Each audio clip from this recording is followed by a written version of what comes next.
Dari kelompok bab 7, nama kelompok kami Trinity. Nah, di sini kami akan menjelaskan tentang deadlock. Nah, di presentasi disusun oleh saya, Kevin, lalu ada rekan saya Hengki, dan yang satu lagi Felix.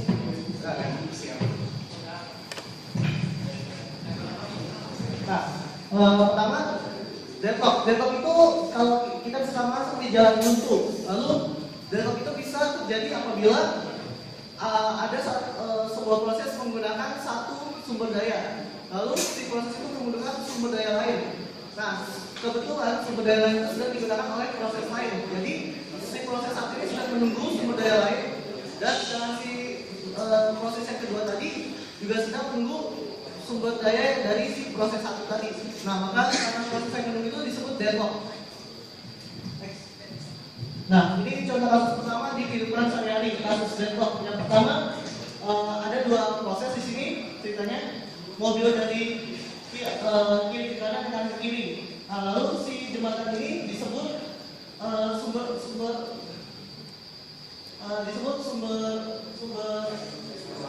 energinya. Nah, karena mereka sama-sama berjalan bersamaan, jadi di sini mereka terhenti dan tidak bisa bergerak. Nah, ini disebut deadlock pada kasus yang simple. Lalu next. Nah, ini merupakan kasus deadlock yang dalam level kompleks. Jadi di sini mereka tidak bisa bersama-sama bergerak di perempatan. Nah, lalu dapat kondisi yang dapat menyebabkan terjadinya deadlock. Yang pertama, mutual exclusion, di mana satu sumber daya hanya bisa digunakan oleh satu proses. Lalu yang kedua adalah out and wait, di mana satu proses ini menggunakan satu sumber daya, lalu dia membutuhkan sumber daya lain. Jadi dia harus sambil memegang sumber daya yang digunakan, dia harus menunggu sumber daya lain. Dan ini memang preferential. Di sini si proses ini sedang menggunakan, dia seperti mengantri. Jadi dia sedang menggunakan satu sumber daya, dia membutuhkan sumber daya lain, dan kebetulan sumber daya tersebut sedang digunakan. Jadi dia harus menggunakan, dia harus menunggu sumber daya lain tersebut sampai sudah dilepas oleh proses lain tersebut.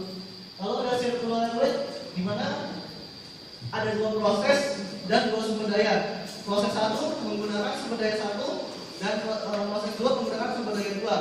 Lalu si proses satu ini membutuhkan sumber daya lain. Jadi dia request untuk sumber daya kedua untuk dia gunakan. Dia harus menunggu. Lalu si proses kedua ini juga menggunakan sumber daya lebih. Jadi dia request untuk sumber daya yang pertama. Nah, karena mereka belum sama-sama menunggu, mau sampai kapan pun nggak bakal dapat sumber daya yang mereka butuhkan. Jadi inilah yang disebut deadlock. Next. Nah, ini metode mengatasi deadlock. Yang pertama metode pencegahan dan metode penghindaran. Ini akan dijelaskan oleh rekan saya Hengki, dan metode deteksi dan kemudian akan dijelaskan oleh rekan saya Felix. Oke, pertama pencegahan deadlock. Pertama kita harus tahu dulu deadlock itu akan terjadi jika empat kondisi yang telah disebutkan tadi tidak timbul. Maka dari itu kita harus mencegah empat kondisi tadi supaya tidak timbul. Next. Ya, yang pertama itu diadakan mutual exclusion. Seperti yang bisa dijelaskan tadi, mutual exclusion itu adalah satu proses yang berjalan pada satu waktu. Nah, di sini untuk mencegah ini, kita itu harus membuat prosesnya itu bisa dialokasikan satu proses, tidak hanya untuk satu sumber daya, tidak hanya untuk proses tersebut, melainkan untuk proses-proses yang lain juga bisa digunakan. Maka dari itu kita menggunakan metode spooling. Metode spooling itu jadi kita tidak memprioritaskan satu sumber daya pada satu proses, tapi melainkan kita membuat sumber daya tersebut pada proses-proses yang lainnya juga. Nah, masalahnya di tidak semua sumber daya eksklusif, apalagi yang benar-benar di sistem itu bisa di spooling. Nah yang kedua itu kalau semuanya di spooling berarti memori yang dibutuhkan banyak dong untuk dalam sistem tersebut, jadi nggak malah akan membutuhkan deadlock nantinya. Nah ini benar-benar nggak bisa dihindari, hanya dapat diperkecil aja dan waktunya dipersingkat aja. Next. Nah yang kedua itu adalah kondisi hold and wait yang sudah dijelaskan. Kondisi hold itu adalah ketika proses membutuhkan suatu sumber daya dan dia itu menginginkan sumber daya yang lain, tapi dia harus menunggu sumber daya tersebut. Nah nantinya lama dong. Nah kita dapat menggunakan metode gimana? Itu pertama adalah mengalokasikan semua sumber daya atau tidak mengalokasikan sama sekali. Yang kedua adalah hold and release. Nah kalau pertama masalahnya itu kalau kita mengalokasikan sumber daya semuanya atau dia sama sekali, kalau kita alokasikan semuanya, kalau dia hanya menggunakan sedikit akan ada pemborosan. Kalau kita tidak mengalokasikan sama sekali, kita tidak tahu berapa sumber daya yang dibutuhkan, maka dari itu proses tersebut tidak dapat berjalan. Nah yang kedua next, kalau hold and release sendiri dia itu bahkan dia tetap sebelum dia meminta sumber daya yang lain, dia harus melepas sumber daya yang dia pegang. Nah jadi istilahnya dia untuk menjalankan sebuah proses hanya boleh diperbolehkan untuk satu sumber daya. Nah itu nggak mungkin dong hanya satu sumber daya aja, mana bisa proses berjalan hanya dengan satu sumber daya aja. Nah itu akan sangat jarang, makanya proses membutuhkan dua atau lebih sumber daya. Nah masalahnya itu adalah ketika dia menjalankan sumber daya tersebut, masalah yang tertimbul adalah dia tidak akan berjalan semestinya, jadi harus diizinkan, makanya metode tersebut tidak akan berlaku. Nah yang ketiga, yang ketiga itu menandakan kondisi non preemption. Nah non preemption ini adalah kondisi di mana dia itu masih mengantri dalam prosesnya. Nah untuk meniadakan ini kita membuat prosesnya itu nggak ada yang menunggu, jadi semua proses langsung dijalankan semuanya aja tanpa ada yang menunggu. Nah udah jelas nggak mungkin satu proses memakan semua sumber daya, pasti akan overload dan tidak akan sumber daya yang tersedia. Next. Nah yang keempat adalah kondisi circular wave yang sudah dijelaskan seperti posisi lantai. Satu proses membutuhkan sumber daya dan proses lain ada sumber daya. Nah proses yang ini membutuhkan sumber daya yang itu, yang proses yang lain juga membutuhkan sumber daya. Jadi seperti lantai, saya membutuhkan. Nah itu dia juga nggak diperbolehkan. Nah kita menggunakan metode penolakan global. Jadi kita menggunakan urutan-urutan untuk sumber daya tersebut. Nah masalahnya tidak ada urutan yang bisa memprioritaskan mana yang digunakan terlebih dahulu dan mana yang tidak diprioritaskan. Next. Nah, daripada kita mencegah, kan cara yang tadi mencegah tidak semuanya tidak efektif dan tidak efisien. Nah, ada sebuah filosofi, if we could avoid it, why we prevent it? Nah, yang ini menghindari tujuannya adalah memberikan akses hanya jika proses tersebut tidak berpotensi menimbulkan deadlock. Jika tidak berpotensi, maka diberikan akses. Nah, kalau dia berpotensi, maka akan disuspend dulu proses tersebut sampai aman untuk diberikan akses. Next. Nah, ini ada namanya safe state dan unsafe state. Nah, tadi diberikan akses dan tidak diberikan akses tergantung ini. Kalau dia safe state diberikan akses, kalau unsafe tidak diberikan akses. Nah, sebagai contoh, di sini ada 3 proses, terus A, B, C. A membutuhkan 2 sumber daya dan maksimum 10, B1 maksimum 3 dan C 3 sumber daya dan maksimum 7. Maka dari 10 sumber daya tinggal tersedia 4 sumber daya lagi. Next.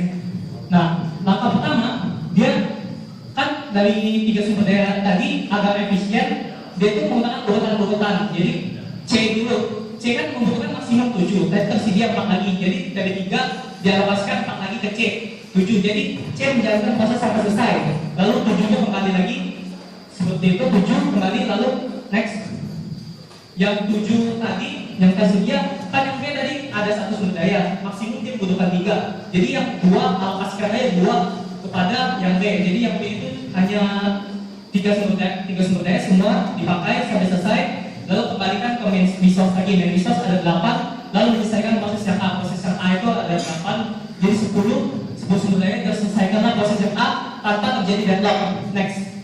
Nah, ada suatu kondisi di mana kita kan menggunakan urutan seperti itu lama. Jadi prosesnya selesai dulu baru bisa proses yang lain. Nah, kalau unsafe state ini ketika dibutuhkan dia langsung kasih resource-nya. Nah, contohnya seperti apa? Next. Nah, ini contohnya. Kalau contohnya itu dia tuh memberikan itu dia langsung. Jadi yang A dia langsung memberikan A menggunakan 2 proses. C C memberikan satu proses langsung. Nah, jadi dia pada saat kondisi aktunya seperti ini, dia nggak prosesnya selesai, tapi resource instruksinya tinggal 3. Nah, sedangkan yang C masih butuh 4 resource lagi dan A baru 5 resource, jadi prosesnya tidak akan diselesaikan. Dan ini berpotensi menimbulkan deadlock.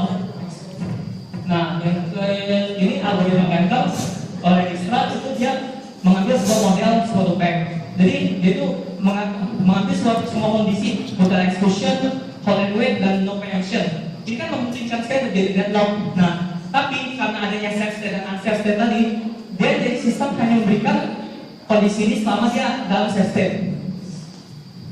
Tapi kelemahannya ini dia itu jarang. Kita bisa tahu berapa banyak sih dia proses menunjukkan. Kan ini dinamis bank, nasabahnya nggak tahu kapan dia mau login, kapan dia mau logout kan. Jadi kan dia nggak tahu kapan dia perlunya. Jadi ini terus proses-prosesnya harus independen. Jadi hanya dalam waktu tertentu aja dia mampu menggunakan proses ini. Ya udah. Selanjutnya metode dari hasil pemulihan akan dijelaskan oleh rekan saya, Felix. Oke, saya akan menjelaskan tentang metode deteksi dan pemulihan backlog. Metode deteksi backlog itu adalah teknik untuk mendeteksi apakah terjadinya backlog tentang identifikasi proses-proses dan sumber daya yang terlibat dalam backlog. Yang kedua adalah pemulihan dari backlog. Next, pemulihan backlog ini ada 4 pendekatan. Yang pertama adalah abaikan singkirkan semua proses yang terlibat dalam backlog. Teknik ini sangat mudah dan sering dipakai oleh banyak orang. Yang kedua adalah backup semua proses yang terlibat dalam backlog ke suatu checkpoint. Checkpoint ini yang dimaksud sudah diidentifikasi oleh sistem.